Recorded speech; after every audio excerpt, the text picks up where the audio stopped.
কোরবানির সামনে আসছে, এখন থেকে আমরা একটু পরিবারের সদস্যদেরকে নিয়ে বসি, বাচ্চা সহ ফ্যামিলির সব সদস্যরা একটু বসেন, মশওয়ারায় বসেন, পরামর্শ মজলিসে বসেন, বসে জিজ্ঞাসা করেন আমরা আসলে কোরবানিটা কেন করতেছি। গোশত খাওয়া, ফ্রেশ গোশত আহরণ করা, মানুষের সামনে নিজেদের মুখ উজ্জ্বল করা, কি ধান্দা, উদ্দেশ্য কি? একজন একজন করে সবাই মতামত নেন এবং এটা নিশ্চিত করেন যে আমরা আল্লাহর জন্যই কোরবানি করছি। এটা কিভাবে নিশ্চিত করব? একটা তো বললাম যে বিশাল বড় গরু কোরবানি করেন সব সময়, এবার একটু ছাগল কোরবানি করেন, দেখেন তো মনে মানাইতে পারেন কিনা। কারণ আপনি বলবেন ভাই গরু কোরবানিতে অনেক টাকা লাগে, ছাগলে তো অনেক কম টাকা লাগে, তাহলে এই কোরবানি ওইটা চাইতে কিভাবে উত্তম হয়? আমি উত্তম বলতেছি না, আমি বলতেছি যে আপনার নফস, আপনার মন মানে কিনা যে আমি গরুর জায়গায় ছাগল কোরবানি করলেও তো হবে, হবে না হবে না? কেউ যদি ছাগল কোরবানি করে তার কোরবানি হবে কি হবে না? হবে। কোরবানি ছাগলও করা যায়, গরুও করা যায়, ভেড়াও করা যায়, দুম্বাও করা যায়, মহিষ দিয়েও করা যায়, উট দিয়েও করা যায়, এসব পশু দিয়ে কোরবানি করা যায়। অতএব আপনি এবছর একটু ছাগল দিয়ে করেন, বাকি গরু কেনার যে আরো বাজেটের টাকা ছিল সেগুলো দিয়ে আরো কয়েকটা ছাগল কিনে গরিব মানুষকে দিয়ে দেন, ওটা যাতে এলাকা মানুষ টেন না পায়, অন্য এলাকায় দিয়ে দেন। গরুর বাজেটের টাকা দিয়ে একটা ছাগল কিনে বাকি টাকা দিয়ে এরকম ছাগল কিনে মানুষকে দান করে দেন, জবাই করে অন্য মানুষের গোশত দিয়ে দেন, এলাকা দিলেন না, মানুষ টের পারে না। তাহলে মনকে মানাতে পারেন কিনা দেখেন, এটা হলো অ্যাসিড টেস্ট। আমি বলতেছি না সবসময়, মাঝে মধ্যে এরকম করে দেখেন যে মন মানে কিনা। যদি দেখেন যে না মন মানে, তাহলে আলহামদুলিল্লাহ ভাইরা আমার।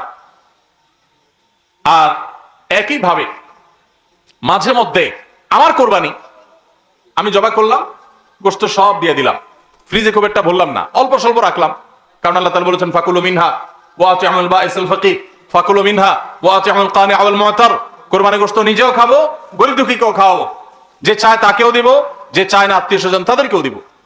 অতএব মুস্তাহাব এই তিনও ভাগে ভাগ করা, কিন্তু এটা ফরজ ওয়াজিব না। তাহলে আমি পরিমাণ একটু কম রেখে বেশিরভাগই দিয়ে দিলাম। মন মানে কিনা দেখেন, মন মানে কিনা। অনেকে আছেন লামসাম সামান্য একটু দিয়া আর সব ফ্রিজে ঠেলতে ঠেলতে ফ্রিজের দরজাই লাগে না, পারলে রশি দিয়া বাঁধে যে দরজা লাগে না। কারণ গোশত, পায়া, বুড়ি, কলিজা, ব্যবসা সব ঢুকাইতে ঢুকাইতে ফ্রিজ বেচারা জাম হয়ে গেছে। তাহলে কোরবানি কেন করতেছি? গোশতের জন্য যদি কোরবানি হয়, এই কোরবানি কোরবানি না, এটা ফুর্তি। কোরবানি তো ত্যাগের নাম। আপনার ভিতরে ত্যাগ কতটা আছে, ত্যাগের মানসিকতা কতটা আছে। আপনি আল্লাহর রাহে আল্লাহকে খুশি করার জন্য লাখ টাকা দিয়ে গরু কোরবানি করেন, ভালো কথা। আপনার মধ্যে আসলে ত্যাগের মানসিকতা আছে এটা প্রমাণ করার জন্য মাদ্রাসা, নতুন মাদ্রাসা হচ্ছে, সেখানে লক্ষ লক্ষ টাকার দরকার আছে, আপনি সেখানে 20,000 50,000 টাকা অকাতরে দিতে পারেন কিনা, এটা অ্যাসিড টেস্ট। সেখানে টাকা বাইর হয় না। কোরবানিতে লাখ টাকা দেন, মাদ্রাসা টাকা দেন না, মসজিদে টাকা দেন না, আরো অনেক দিনের কাজ আছে সেখানে টাকা দেন না। গরিব দুঃখী মানুষ আছে, তাদের দরকার। একজন গরিব তার চিকিৎসা মাত্র 20,000 টাকা হলে হয়ে যায়, আপনি 20,000 টাকা দিতে পারেন কিন্তু দেন না, 2,000 দেন, 500 টাকা দেন, কিন্তু কোরবানির সময় মাশাআল্লাহ 1 লাখ টাকার গরু কিনেন। যদি আল্লাহর জন্যই হয়, স্যাক্রিফাইস যদি হয়, কোরবানিও করেন, ওখানেও দেন, কিন্তু কোরবানির সময় আসেন ওখানে নাই, তাহলে আপনার এই কোরবানিটা কি আল্লাহর জন্য হচ্ছে না নিজের জন্য হচ্ছে, আল্লাহর খুশির জন্য হচ্ছে না অন্য কোনো উদ্দেশ্য হচ্ছে? এই প্রশ্ন জোরালো ভাবে আমাদের অবশ্যই রাখতে হবে ভাইরা আমার। এর মানে আবার কেউ এটা বুঝেন না যে কোরবানি কম হোক আমরা সে চেষ্টা করবো না, কোরবানি আরো বেশি বেশি করার চেষ্টা করবেন। কোরবানি যত বেশি হবে তত আমাদের সব দিক থেকে লাভ। তাহলে কোরবানি আসার আগে আগে নিজেকে নিজে জিজ্ঞাসা করবেন, পরিবারের সদস্যরা বসে নিজেদের মধ্যে পর্যালোচনা করবেন যে আমরা কোরবানিটা কেন করছি, আমাদের উদ্দেশ্যটা কি। আমাদের উদ্দেশ্য হবে আল্লাহর নির্দেশ পালনার্থে আমি আমার অর্থ করি, এটা ব্যয় করলাম। একটা পশু কিনলাম, ঈদের আগের রাতে কিনবেন না, পারলে 2-4 দিন আগে কিনবেন। যত বেশি আগে কিনতে পারেন তত ভালো। কিনলে ওই পশুটাকে আপনি নিজে হাতে খাওয়াবেন, গোসল করাবেন, ওইটাকে পরিপালন করবেন, প্রতিপালন করবেন, ওটার প্রতি একটা মায়া হবে। এরপরে সেই পশু যখন জবে হবে নিজের কাছে একটু খারাপ লাগবে, এটা এক ধরনের স্যাক্রিফাইস। ফজর নামাজ যখন পড়বো মনে চায় না, তারপরে কষ্ট করে উঠে পড়বো, এটা স্যাক্রিফাইস। তো কোরবানির এই ইবাদত আমাদেরকে স্যাক্রিফাইস এবং ত্যাগ শিখায়। আল্লাহকে সন্তুষ্ট করার জন্য আমরা যেই কোনো ধরনের স্যাক্রিফাইস করার চেষ্টা করবো। আল্লাহ আমাদের সবাইকে তৌফিক দান করুন।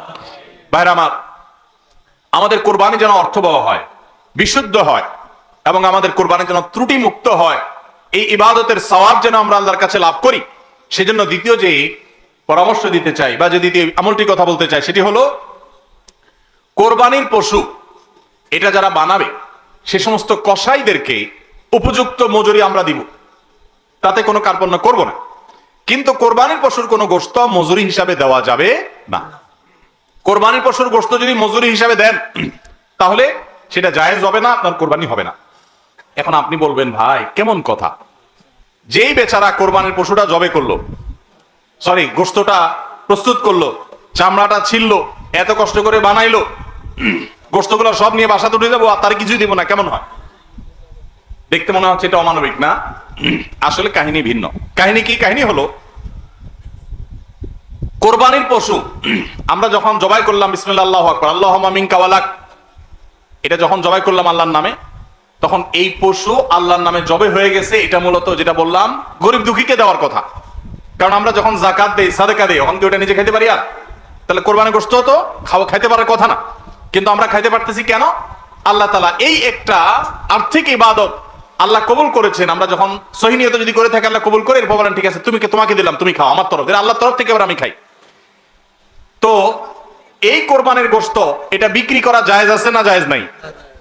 না জায়েজ। কেন জায়েজ নাই? কারণ এটা তো ওই যে আল্লাহ আমাকে হাদিয়া দিয়েছেন গ্রহণ করার জন্য, আল্লাহর নামে দিয়ে দিয়েছি, এটা আমি বিক্রি করার সুযোগ নাই। এখন কসাইকে যদি আমি গোশত দেই পারিশ্রমিক হিসাবে, তাহলে এটা একরকম বিক্রি করার মতো হয়। কিভাবে? তিনি কষ্ট করেছেন, তাকে তার বিনিময় দিলাম, তাহলে বিক্রি করার মতোই হলো। আমি গোশতটা তাকে একটা বিনিময় নিয়ে দিলাম, গোশত দিয়ে টাকা নিলাম, বিক্রি করা এটা, এখানে গোশত দিয়ে শ্রম দিলাম, একই জিনিস। এই জন্য এটা জায়েজ নাই। তাহলে কি করবেন?